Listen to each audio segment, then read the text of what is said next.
23 जनवरी को नेताजी सुभाष चंद्र बोस की जयंती आती है। ऐसे में पीएम नरेंद्र मोदी ने हाल ही में ऐलान किया था कि 23 जनवरी को इंडिया गेट पर नेताजी सुभाष चंद्र बोस की प्रतिमा लगाई जाएगी। यहां पर पहले ब्रिटेन के राजा जॉर्ज पंचम की प्रतिमा लगी हुई थी। नेताजी की इंडिया गेट पर प्रतिमा लगाने की घोषणा होने के बाद से ही एक बार फिर सोशल मीडिया पर यह चर्चा शुरू हो गई है कि क्या जवाहरलाल नेहरू नहीं बल्कि सुभाष चंद्र बोस देश के पहले प्रधानमंत्री थे।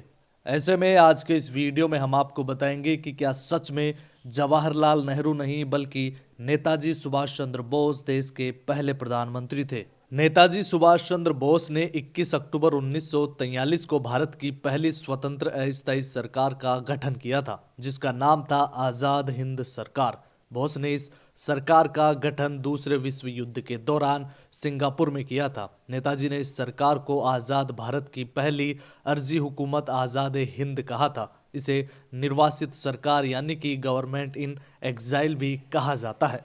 नेताजी ने गवर्नमेंट इन एग्जाइल का गठन करते ही भारत को अंग्रेजों के शासन से मुक्त कराने के लिए सशस्त्र संघर्ष भी शुरू कर दिया था। बोस का मानना था कि यह सशस्त्र संघर्ष ही देशवासियों को आज़ादी हासिल कराने में मदद करेगा। बाद में जापान ने अंडमान निकोबार द्वीप को भी नेताजी की अगुवाई वाली आज़ाद हिंद सरकार को सौंप दिया था। निर्वासित सरकार या यूं कहें कि गवर्नमेंट इन एग्जाइल सरकार में Netaji Subhash Chandra Bose head of state और प्रधानमंत्री थे। वहीं महिला संगठन की कमान कैप्टन लक्ष्मी सहगल के हाथों में थी। इस सरकार में प्रचार विंग ऐसे अय्यर संभालते थे।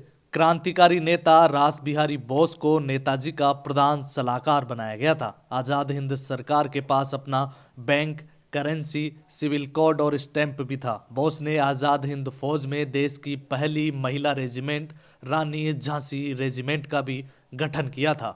आपकी जानकारी के लिए बता दें कि निर्वासित सरकार यानी गवर्नमेंट इन एग्जाइल एक ऐसा राजनीतिक समूह है जो किसी देश की वैध सरकार होने का दावा करती है, लेकिन वह किसी अन्य देश में रहने की वजह से सरकार की कानूनी शक्तियों का प्रयोग करने में असमर्थ होती है। आमतौर पर निर्वासित सरकारों की योजना एक दिन अपने मूल देश लौटने और औपचारिक सत्ता हासिल करने की होती है।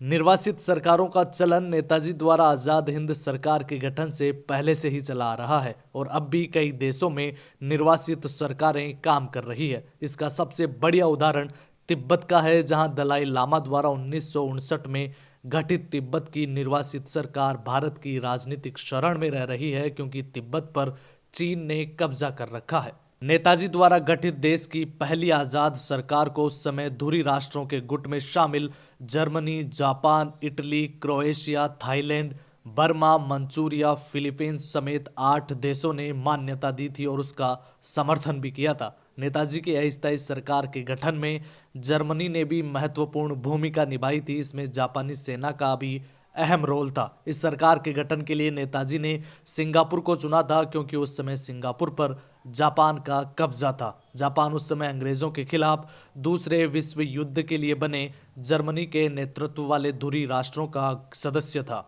2017 में नेताजी के प्रपौत्र चंद्र बोस ने कहा था कि सुभाष चंद्र बोस ही देश के पहले प्रधानमंत्री थे। उन्होंने कहा कि नेताजी आजाद हिंद फौज के प्रमुख थे और उन्होंने अंडमान निकोबार द्वीप में भारत का झंडा लहराया था। ऐसे में नेताजी देश के पहले प्रधानमंत्री थे, भले ही वह निर्वासित सरकार के पीएम थे। देशवासियों को स्वतंत्रता संग्राम के असली तथ्यों की जानकारी देने के लिए आज़ादी की लड़ाई का इतिहास दोबारा लिखा जाना चाहिए।